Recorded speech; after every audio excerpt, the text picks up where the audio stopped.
በመሳፍንቶች ተከፋፍላና በየግዛቱ በነገሱ ጦረኞች ተዳክማ የነበረችውን ኢትዮጵያን በአንድ ጠንካራ ማዕከላዊ መንግስት ስር ለማሰባሰብ ሕይወቱን የሰጠ ንጉስ።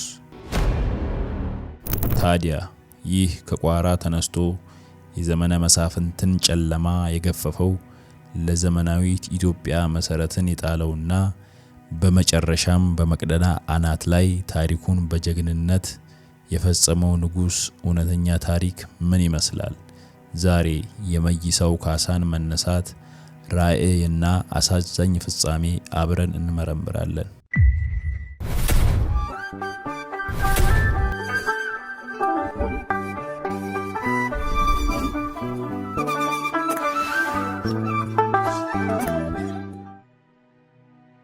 የወደፊቱ ንጉሠ ነገሥት መይሳው ካሳ የተወለዱት በ1811 ዓመተ ምህረት ጥር 6 ቀን ከጎንደር ከተማ 12 ኪሎ ሜትር ርቃ በምትገኝ ዳዋ በተባለች መንደር ነበር።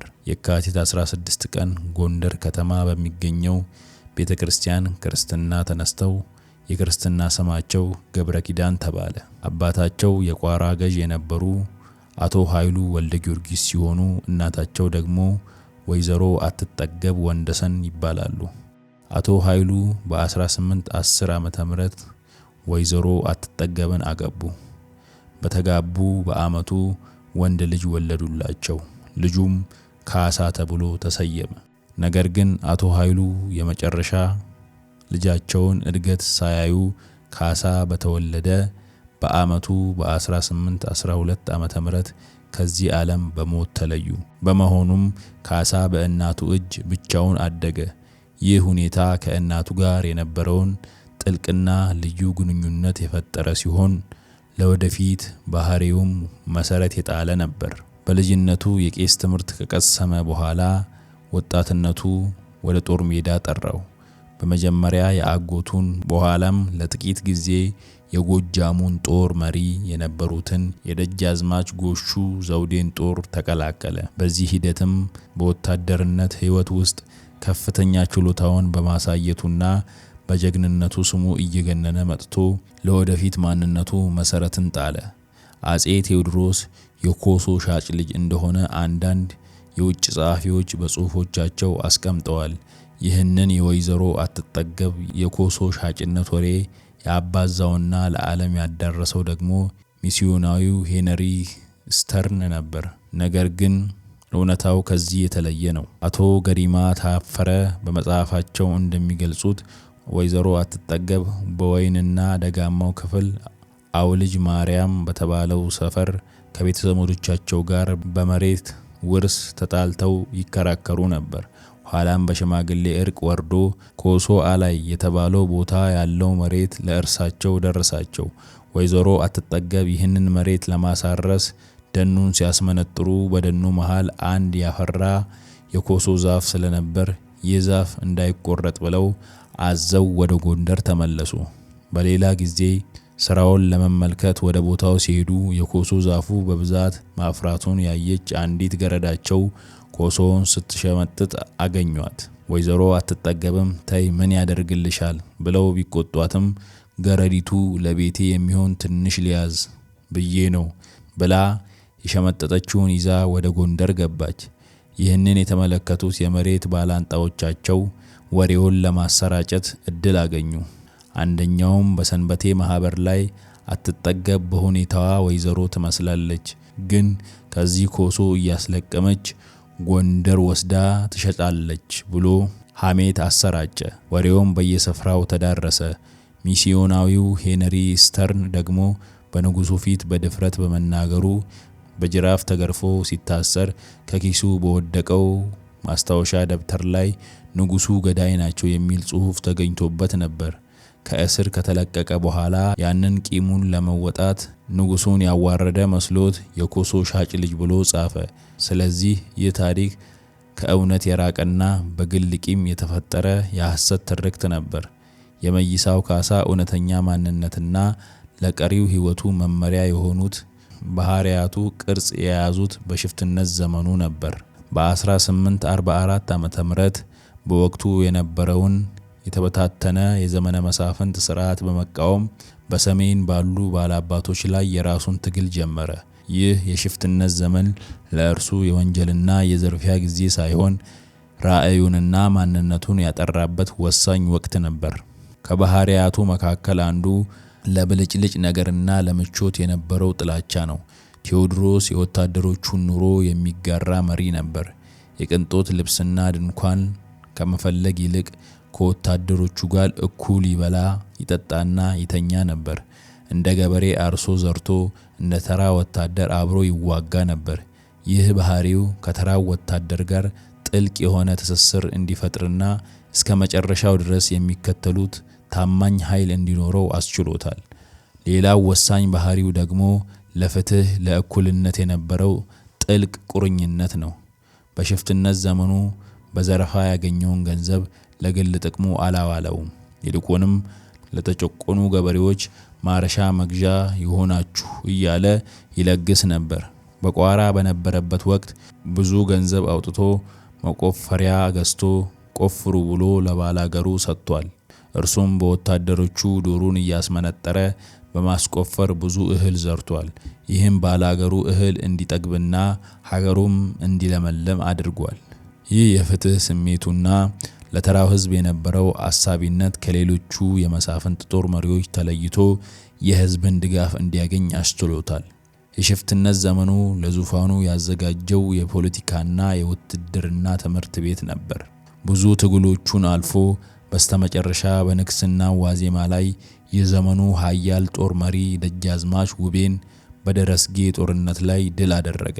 ደጃዝማች ውቤን ድል ካደረገ በኋላ የመይሳው ካሳ ወደ ዙፋኑ የሚያደርገው መንገድ ተጠረገለት።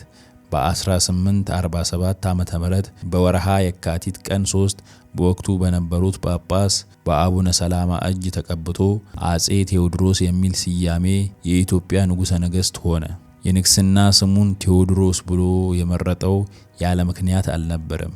ይህም ፍካሬ ኢየሱስ ከተባለው የትንቢት መጽሐፍ እንደተገኘ ይነገራል። ትንቢቱ ቴዎድሮስ የሚባል ንጉሥ ዳግም ተነስቶ ኢትዮጵያን አንድ አድርጎና ፍትህን አንግሶ 40 ዓመታት ይገዛል የሚል ነበር። በሌላ በኩል ቴዎድሮስ የሚለው ስም ከግሪክ ቋንቋ ጢኦስ ወይም አምላክ እና ዶሮስ ወይም ስጦታ ከሚሉ ቃላት የተገኘ ሲሆን ትርጉሙም የአምላክ ስጦታ ማለት ነው። የንጉሱ አዲስ ስርዓት የዘመነ መሳፍንትን ጨለማ ገፎ የኢትዮጵያን ታሪክ በአዲስ ምዕራፍ አስጀመረ። በንግስና ዘመኑ ሀገሪቱን ከነበረበት ኋላ ቀርነት የሚያላቅቅና አንድነቷን የሚያጠናክሩ በርካታ ስርዓቶችን አስተዋወቀ። ከዚህም መካከል ባርነትን የሚከለክል አዋጅ ማውጣቱ አንዱና ዋነኛው ነው።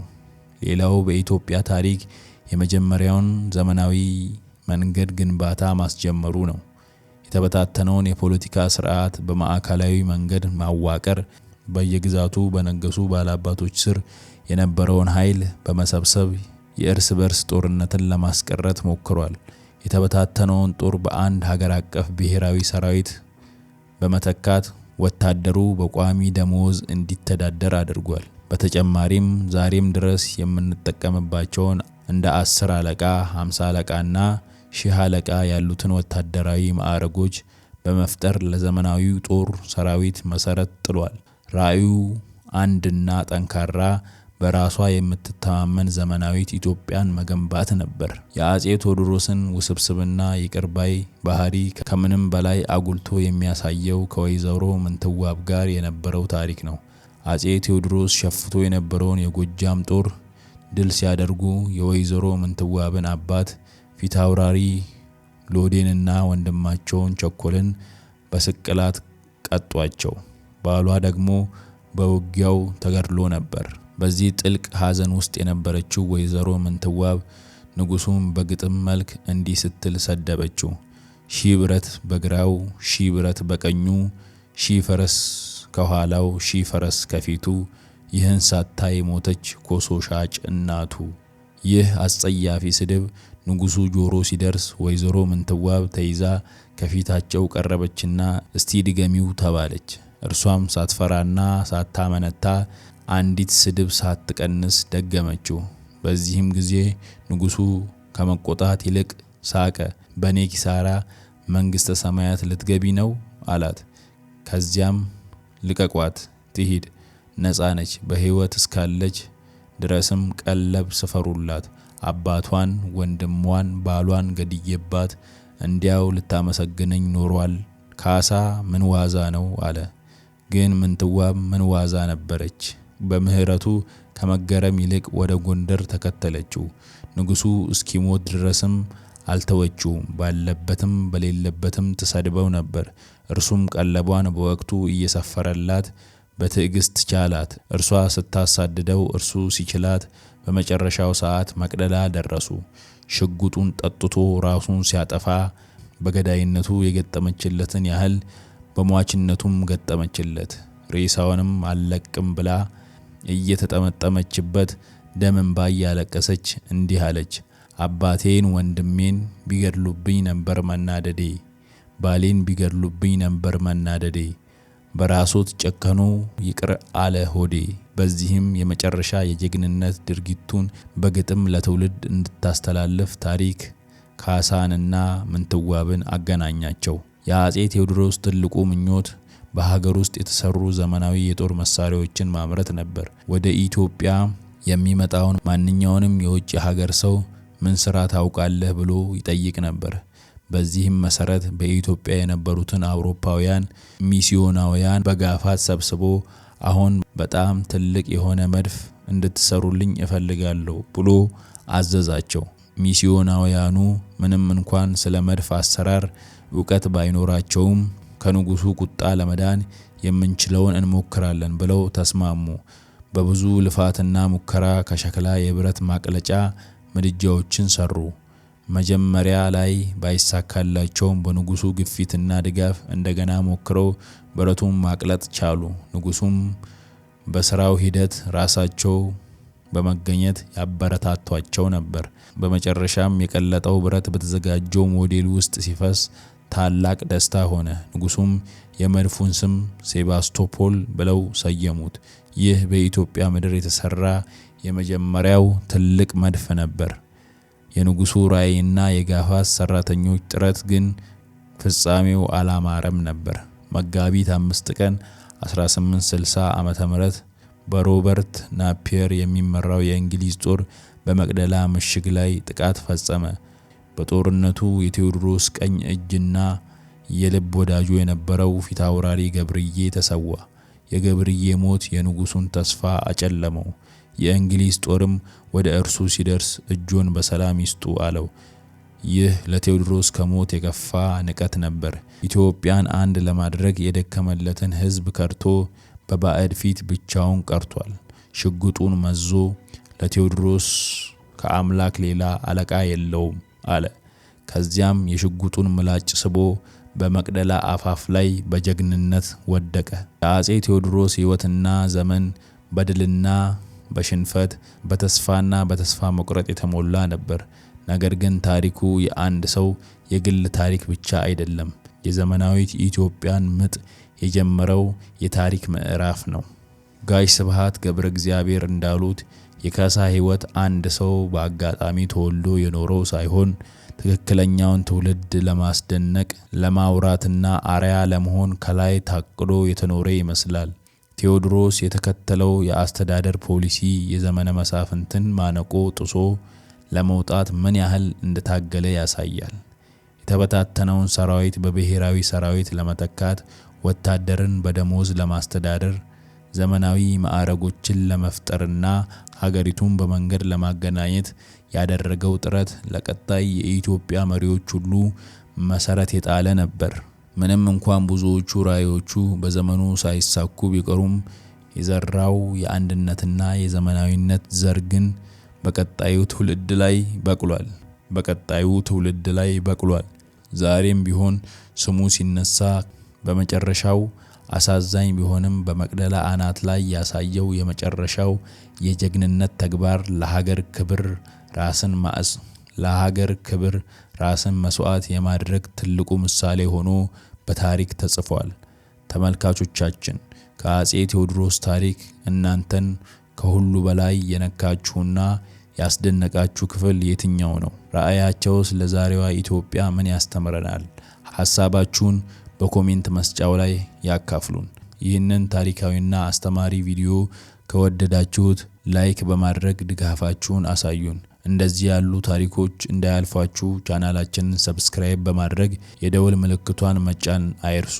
በሚቀጥለው ቪዲዮ እስከምንገናኝ መልካም ጊዜ ይሁንላችሁ።